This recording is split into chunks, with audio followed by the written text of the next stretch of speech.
Welcome to Reality Check. I'm here with Akrura Das. This is Mahatma Das.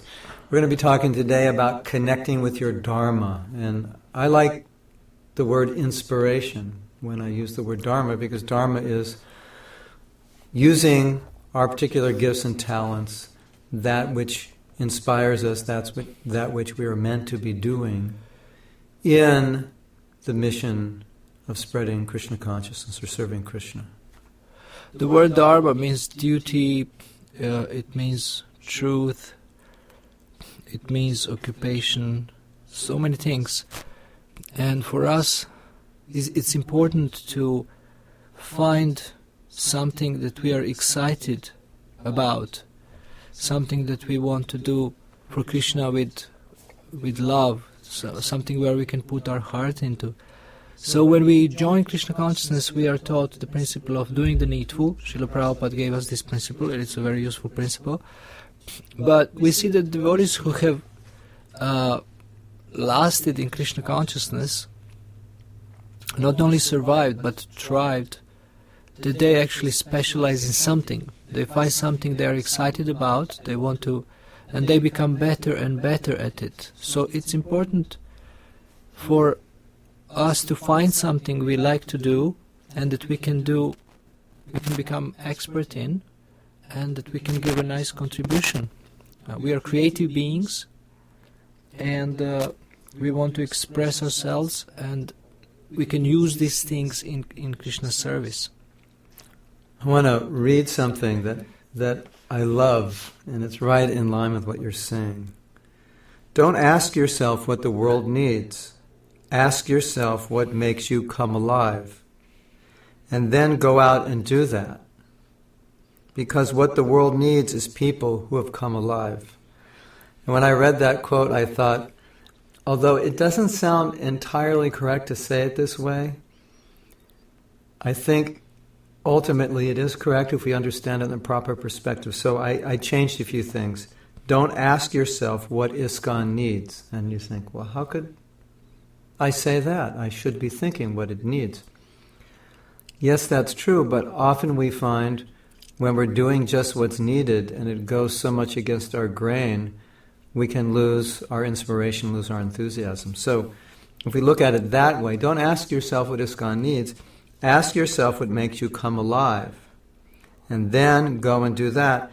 Because what ISKCON needs is people who have come alive. It doesn't need thousands of devotees who are uninspired and dead, who have no life. Just like Bhaktisiddhanta said, if you have life, you can preach.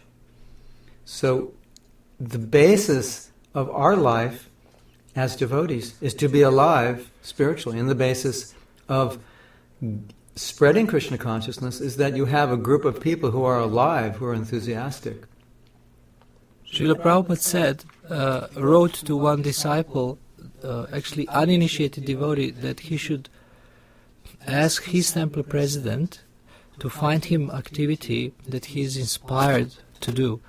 And he says it's advantageous, Srila Prabhupada says it's advantageous to do something we like to do, or which we are inspired to do. And it even positively affects following the principles.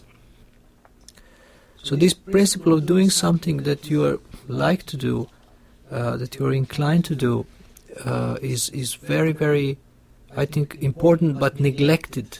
It's neglected because we run the movement, we need to do so many things, and we try to fit people into different projects, but we forget about them.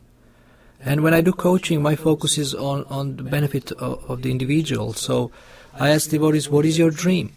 What you are really excited about? What, ideally speaking, what would you like to do for Krishna?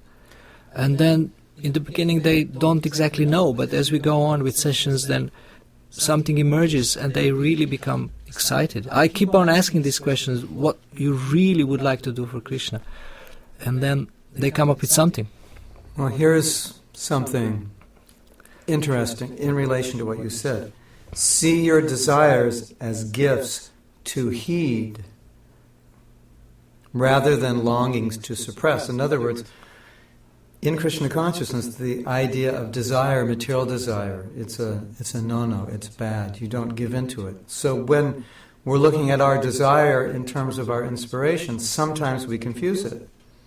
Whereas we can see desire may be, not always of course, but it may be indication of what gifts we have and how Krishna is going to, or how Krishna allows us to serve. And I always think, what if everyone in ISKCON were exactly like me?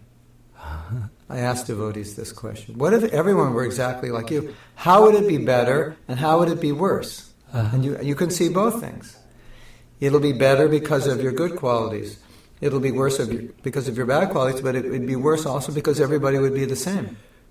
And therefore Krishna gives us different natures and talents and attitudes and ways of seeing things to make up the whole that a society is needed to make a society. When working with devotees, I find that they are afraid to desire. So I just encourage them to desire, even if a desire is not 100% pure. Let's say devotee says, I want to become a famous book distributor. So this is not pure desire. He wants to do service, but also he wants some fame. And I just encourage them, well, go for it, because if you become too proud, Krishna will sort you out, so don't worry. He'll show you that what is false and what is real. But it's better to do something than nothing. And he might show you the back door and kick you out if you're not careful. Yeah. But it's true.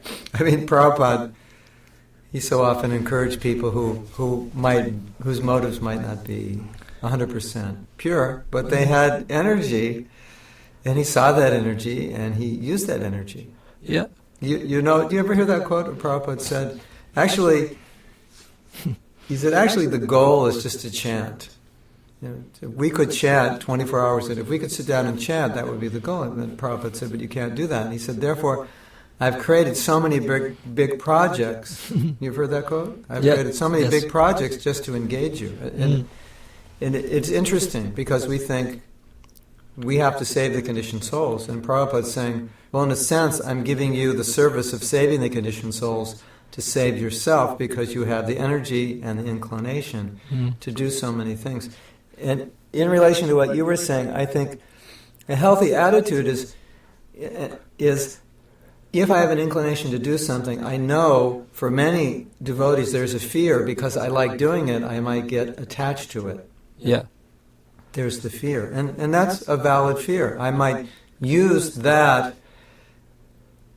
as an excuse for service, but it will become sense gratification. So the attitude is, okay, Krishna has given me abilities and talents.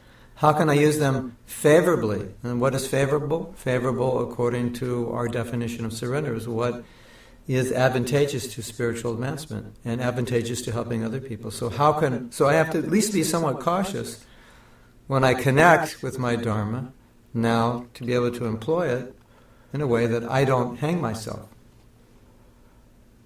Yeah, well, there is our inclination, which is according to our conditioned nature, and then we, under good guidance, we should engage this in Krishna's service. And there is our eternal occupation and eternal relationship with Krishna, which is at the moment far away from us. We don't know what is our Svarup, what is our eternal service, our eternal form, our eternal position in the spiritual world. But these inclinations that are already there can be engaged in much more effective way. And by discussing with our spiritual guides, we can find out what is it that how can I serve Krishna according to what he has given me, or also according to what is my conditioning. And this requires some guidance and some deeper discussion, and then devotee has to explore a little bit and then find what this is. Maybe try a few things also to see how it goes, and then focus on one thing. I want to tell a story of my own search.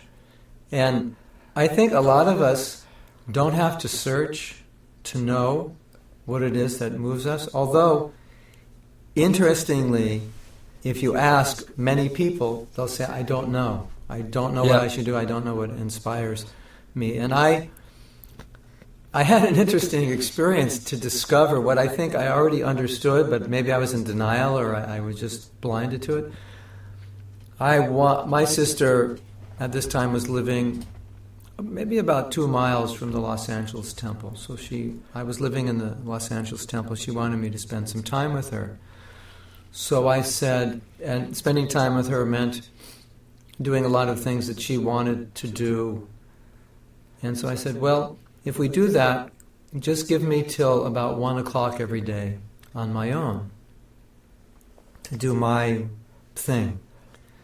And at this point, I had never been living in a situation where I had the whole morning to do whatever I wanted. I just created my own schedule, but the way I created my own schedule was I just let it flow. It was like natural. I didn't pre-plan it.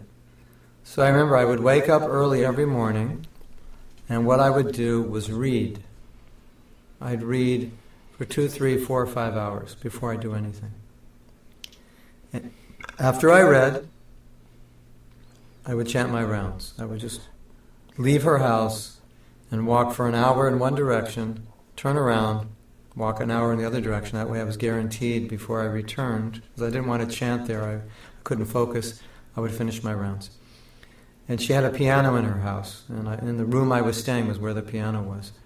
And so then I would come back, and that brought me, it was about 11 o'clock at that time, 11:30. Maybe I ate breakfast, I can't remember. Sometimes I don't eat breakfast. Anyway, I came back, and I was on the piano for an hour or two, and I every day wrote a song or part of a song. So then I looked at this pattern and said, what am I doing? I'm studying for hours a day, also writing. I'm writing songs, and I'm chanting my rounds. That brought me up to 1:30. I could have continued doing that. And I said, this is interesting. I'm looking at the Mahatma Das machine. I'm looking at the body like a machine. Every machine has a function. So what is this machine doing? Just like Krishna says in the Gita, the body is a machine. So we have the Akrura machine. What does the Akrura machine do? The Akrura machine likes to inspire devotees to be successful. He's dedicated to success, possibilities, potentiality. That's what the Akrura machine does. And the Akrura machine travels around the world coaching and pushing people. Okay. So it was just a revelation to me and say, well, if I just let my machine loose, there's no restriction there, what would the machine do? I said, okay, I see what it does. It likes to write, it likes to study, it likes to teach, it likes music, it likes to write songs. I said, okay. It was like, I knew this already, but it was just so obvious at that point. And then, in previous years, these tendencies were there, but I had other services which were more important or seemed more important. And I was always suppressing these tendencies to go more deeply into study, more deeply into teaching, more deeply into music. And in the name of duty or doing the needful, I suppressed them. But I don't want to say there's anything wrong with doing the needful. Many things were necessary, and I'm happy I did it. But at the same time, it was going on under me, this hankering, like, I really want to do, this is what, if I could do I always used to think I'd be doing things, management and so many things, and I'd be thinking, if I could just do anything, I would envision myself in India at a college in Mayapur, which did not exist, just teaching devotees. I would just envision, this is what I want to do.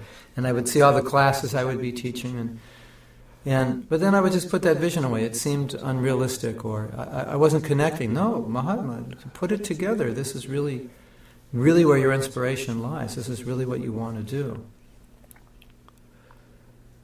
Yeah, well,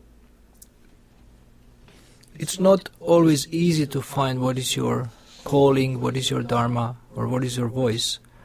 But with the help of another devotee who is interested in you, you can work to discover. So by going through different questions and thinking about it more deeply, looking into your heart more deeply, then one can find out. And sometimes we need to try different things until we find something we are really excited about. And Krishna, my understanding is that he wants to see that you do something for him with love. not just duty, and I have to sacrifice and things like that, but something. So I encourage devotees to always have something aside, apart from like their duty and something they have accepted as a responsibility, that do something that you like to do. Like one devotee here, he wanted to play mridanga. I said, okay, spend at least half an hour playing mridanga. This will inspire you, and this will spill over into other areas where you can, be more enthusiastic to do other things. And I also encourage devotees to sing, whether they are very musical or not, because singing is such an amazing transformational activity. To express themselves, like the other day I wrote on my Facebook that if you don't express yourself, you will die emotionally and spiritually. And because soul has to express itself, and we can express our devotion, we can express our affection for devotees, we can express so many things. So when you start expressing yourself, you can also, it will help you find your Dharma, find your calling.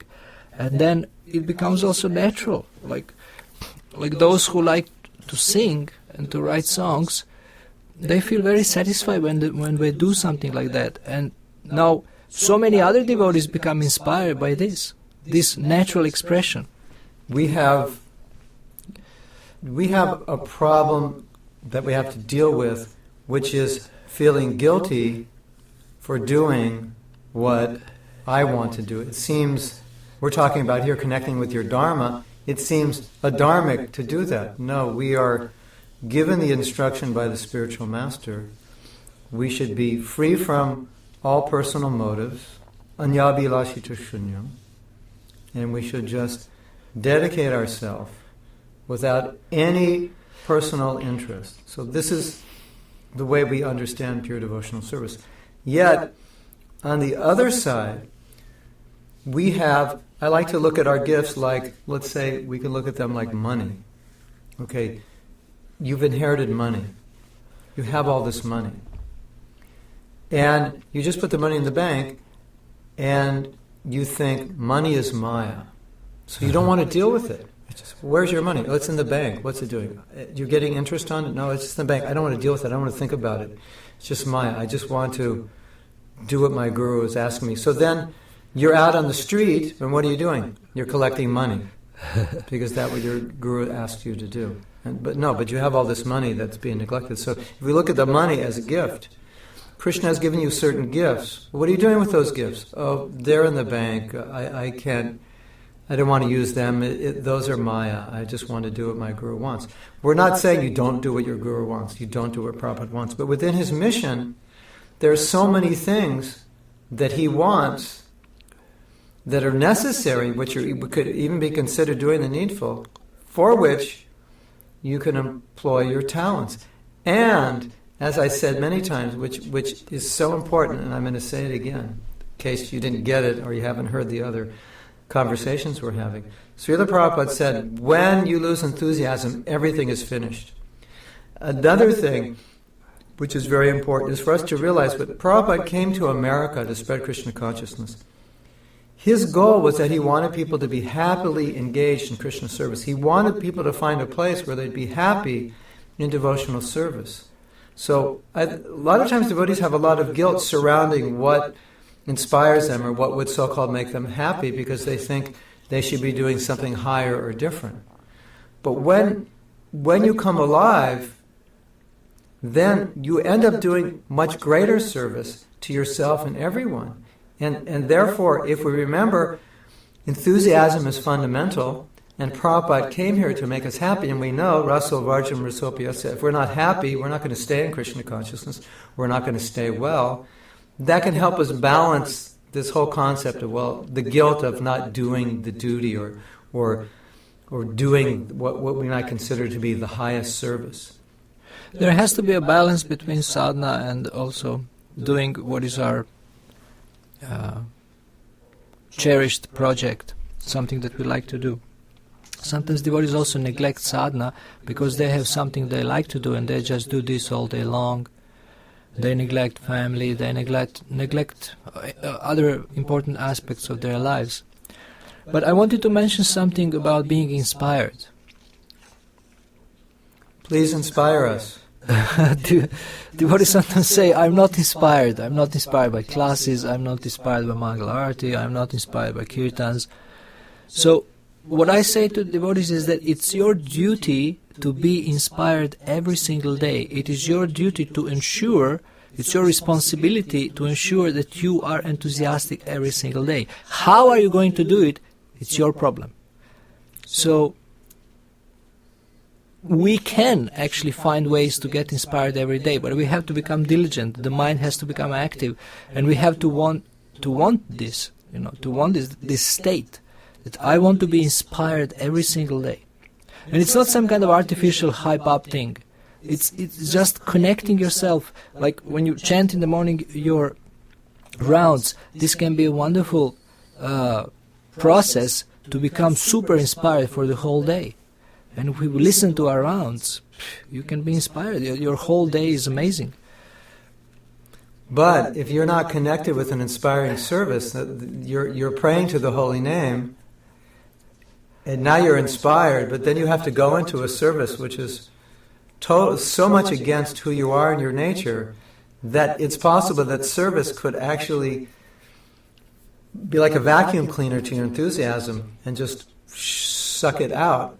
So when you're talking about inspiration, and what we can say, what's the inner music? What's going on inside? And you're talking about inspiring yourself.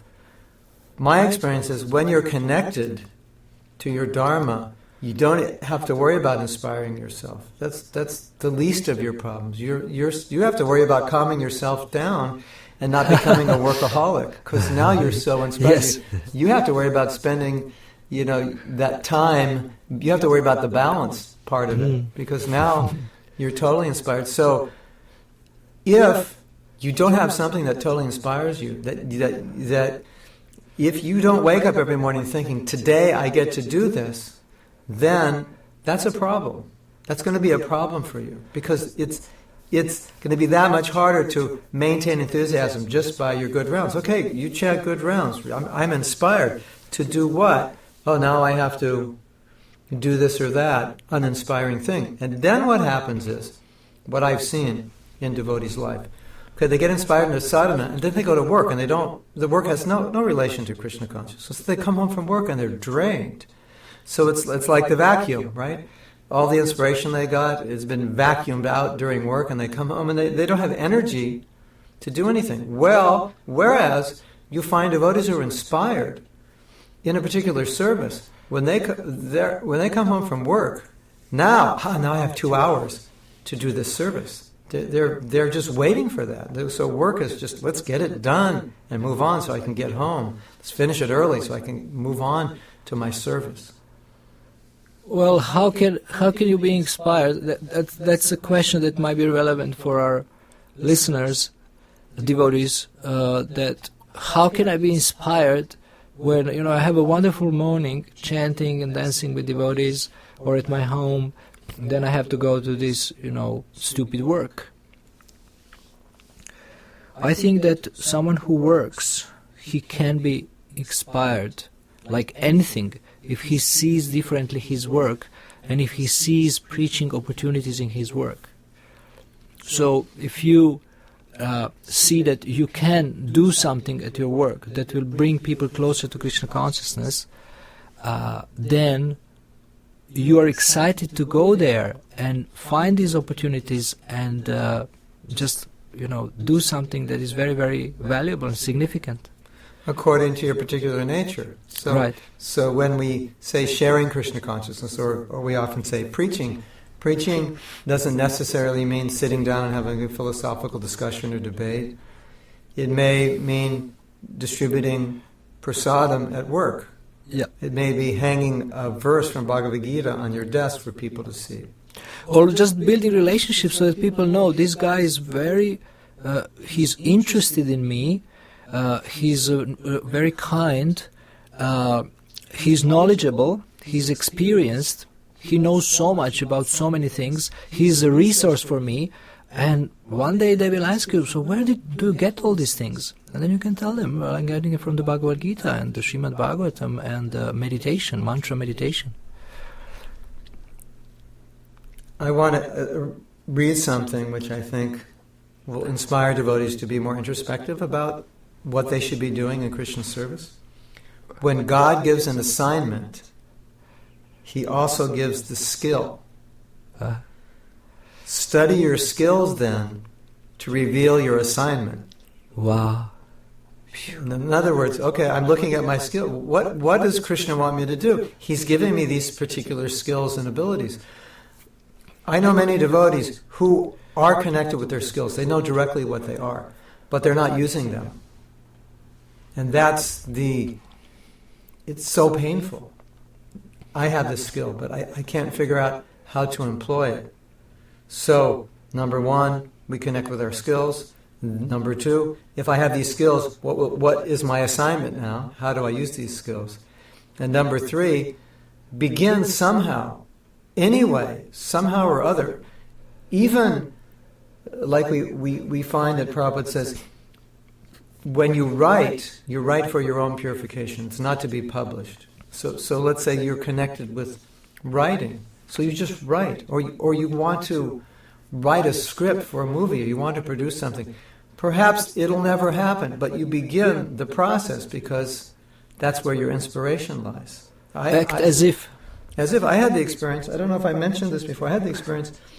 I was a temple president, and whenever I manage at a certain point, it hits me. How should I say it? It goes so much against my grain that it kind of creates a bad taste in my mouth. That's how management affects me, and I've seen in my own life. I've never lasted more than 2 years in a management position because my inclination is so much to be a teacher and a musician that I have to suppress that, often have to suppress that to do management. So I was in a management situation and I had come up against that barrier. And so what I had done during that time, I was hoping or wanting to develop a festival program, and what gave me life was planning the program out. And I had no idea when we'd be able to do that, or even if we would do that. But working on it gave me intense inspiration. Just the theoretical platform of working. So let's say you're inspired to do something, and you, at the present time think, there's no way I can work on it now. I don't have the money, the resources.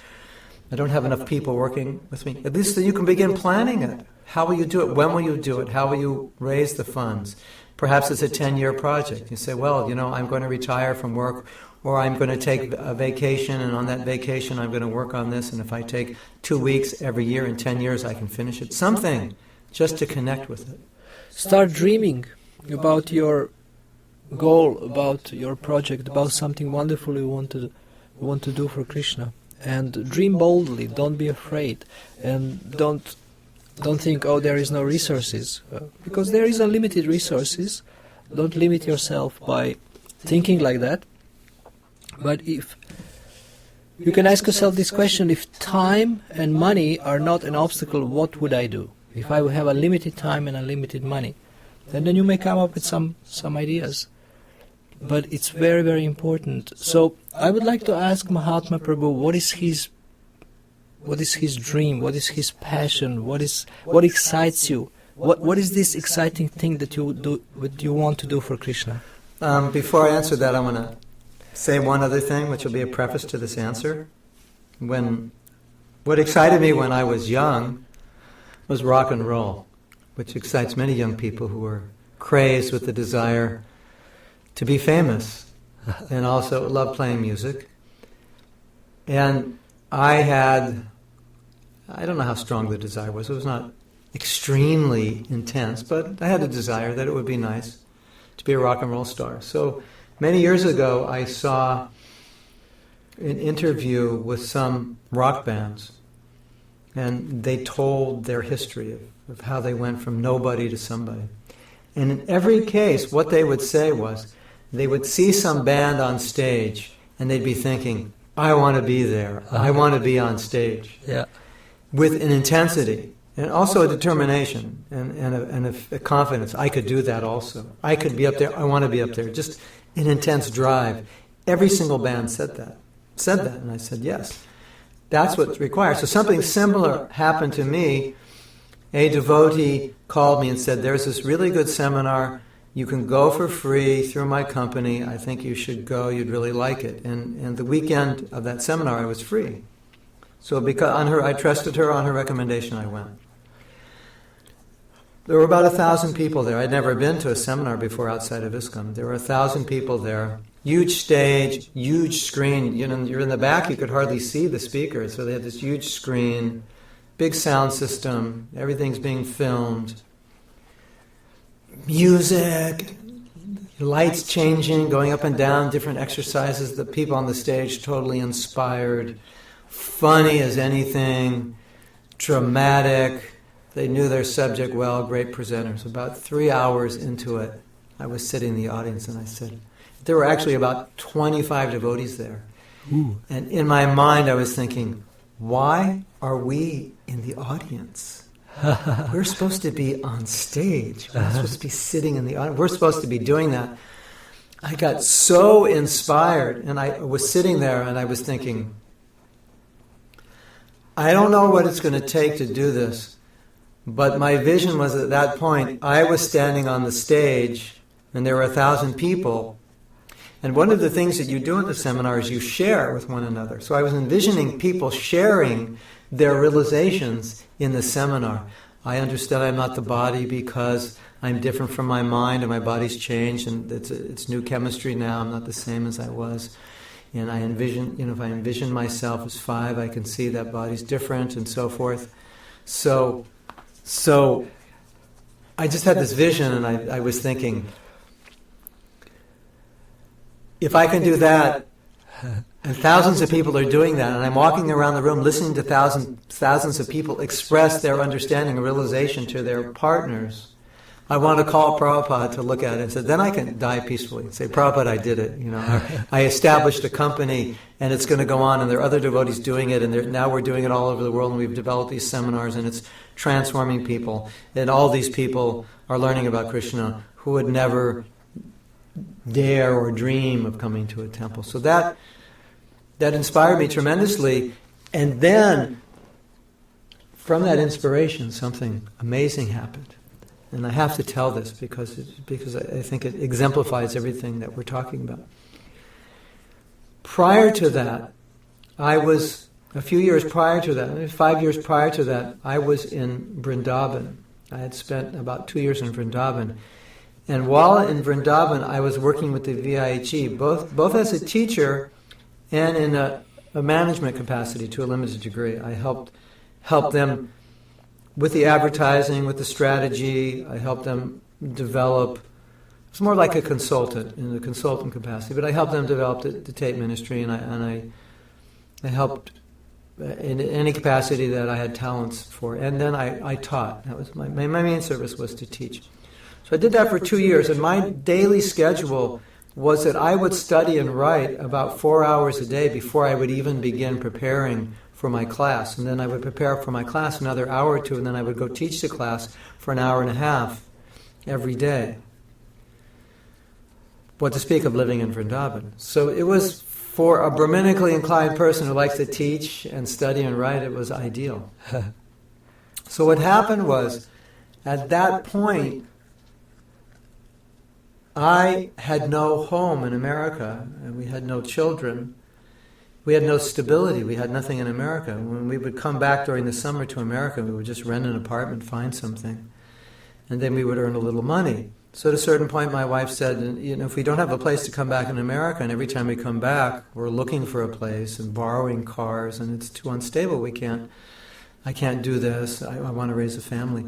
So then we decided, well, let's go back to America, and then we'll get established financially, and that would be a better position to be able to go back to India, to have something here.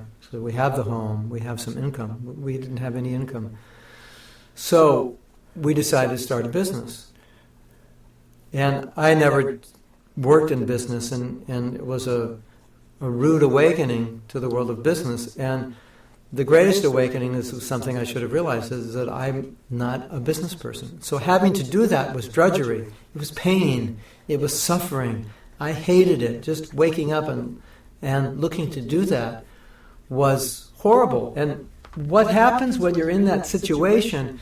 You look for diversions to forget your suffering. So what are the diversions you look to? Generally, they're not Krishna conscious, because the very activity is draining you of your life and soul.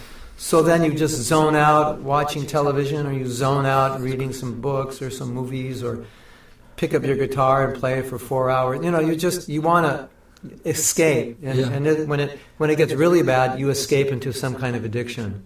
Yeah. Sexual addiction, drug addiction, eating addiction, whatever it may be. So, back to the seminar. I was sitting in the seminar. I want to do that. We got to do this. We have to start a company. This is it. We have to employ devotees in Brahminical activity. This was my vision. Employing devotees. We have this whole, like an alter ego of ISKCON, where we have centers teaching seminars. Devotees employed as Brahmas teaching seminars. So, in the middle of that seminar, he says, I teach a course called Train the Trainer, and we teach you how we do seminars. And I was so impressed by what they were doing. I said, if I could get trained by these people, this would be phenomenal. So I was getting a check back, a tax refund, and it was the exact amount of what they were charging. So I immediately signed up for the course. So when I signed up for the course, at that point, it was a major change or shift in my consciousness, because now it was a statement that this is my calling, I've acknowledged it, and I'm doing something about it.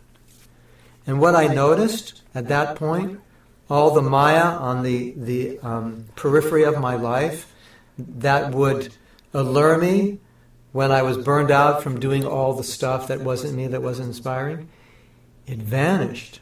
Wow. And it vanished because of the commitment, and it also vanished because now I was connected. So in that time, I would have just kind of zoned out, just being drained of the day's work. That was my time to begin working on developing seminars. So I was reading and studying and writing, and I started writing, and I couldn't stop writing, and I was just getting addicted to writing and studying and developing courses. And I saw what a difference that made in terms of the influence of Maya in my life. And then I look around to devotees who would tell me they're struggling with Maya, and I would find they didn't have that inspiration in their life. It was just the work. It was just the drudgery. Well, that's wonderful. This is a wonderful example that probably many devotees are going through the same challenge. And from your example, we can see that one of the best cures for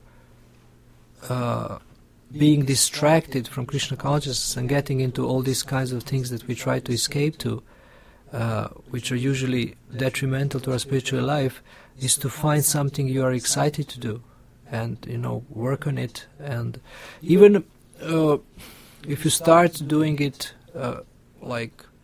even few minutes a day, but you look forward to it, you will sit and you will meditate on your dream, on something wonderful you want to do for Krishna. So that's something that is very practical and that anyone can do.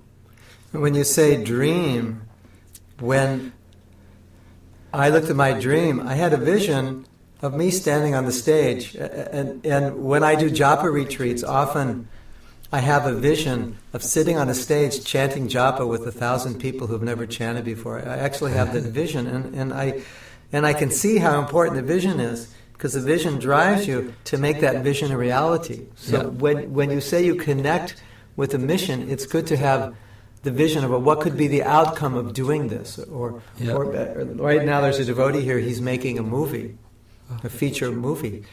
So it might be nice for him to have a vision of getting an Academy Award or just seeing that become a hit, or just that kind of vision of this is what I'm working for. And I could offer that.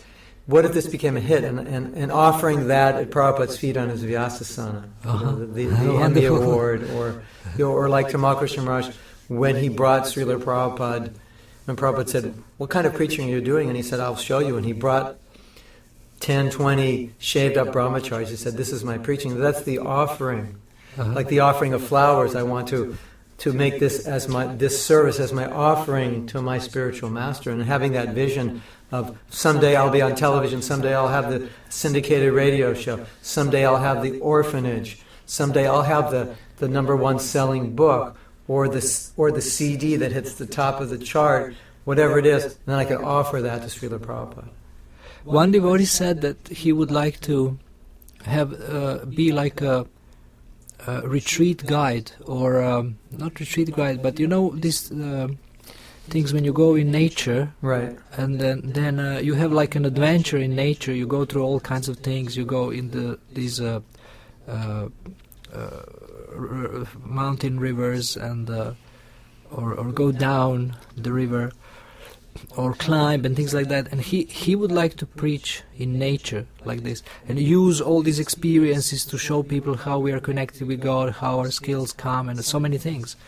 So he said, this is what I would like to do. At the moment he's doing some work, but this is his dream. Right.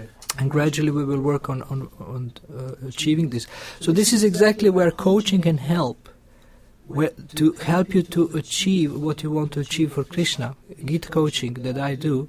And Srila Prabhupada said in many places, everything is possible by Krishna's mercy. So if we accept that principle and work together, then you never know what you can achieve.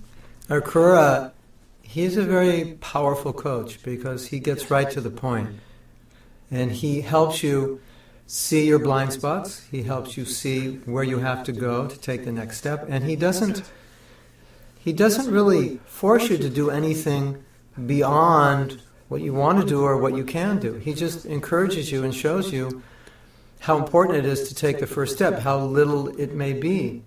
That's not what's important, how much you accomplish now. And philosophically speaking, the result we get is not what's important. It's the effort. It's the utilization. At least I'm utilizing my talents that Krishna has given me. I'm not suppressing them out of some fear that I won't be successful, or out of some false guilt that I shouldn't be doing this, or philosophical misunderstanding, or any kind of apprehension. But I'm just moving forward with the talents Krishna has given me in his service, and then I'll leave the results to Krishna. Maybe Krishna will not use me yet because I'm not pure. Maybe it will take 10 years. Maybe he'll only use me when I'm 65 years old and I'm more renounced than I am now. But by that time, because I've worked on this, I've become so qualified. Now Krishna sees, yes, you are both pure and qualified, and within a matter of years, you can do phenomenal service, as Prabhupada did. You may spend 10, 20 years preparing, and then in a few years, there can be an explosion. In one sense, more important than what you achieve in life is who do you become by your efforts. And you can become an extremely inspired devotee. You can become somebody who is so fired up that his association is contagious. He just fires up so many people. And I think every devotee should become extremely inspiring person. When people meet him, they just think, wow, who was this guy, And then they also start to think, well, what is my dream? I'm going to die soon, so what I'm going to do, I want to be like him, and things like that. Well, also what you're saying, it's important what you become, and you have to become somebody different to do something different. So by taking that step, when you connect with your inspiration, you naturally grow, because you're growing, as we said, you're going to be growing out of your comfort zone. You're going to be stretching beyond what you're doing now. One of the things that they taught us in Train the Trainer, in giving seminars, they said, whatever subject you choose to teach, understand you will become that. So you may want to choose, you want to be careful what you choose to teach, or you at least want to consider. And I thought, that's so nice, because we can pick what I would like to become, this kind of person. Therefore, I want to teach that subject. And one of my friends, he does seminars, and sometimes I ask him, how did it go? And he said, well, as always, I think I grew the most. Okay. I think I benefited the most. By helping people grow, I've grown most. So we're going to end here. I hope you can take some of these points connecting with your Dharma, your inspiration, the importance of enthusiasm, the importance of using your gifts in Krishna's service, the importance of being who you are and not feeling guilty about being who you are, and utilizing that somehow in Krishna's service and leaving the results for Krishna. Just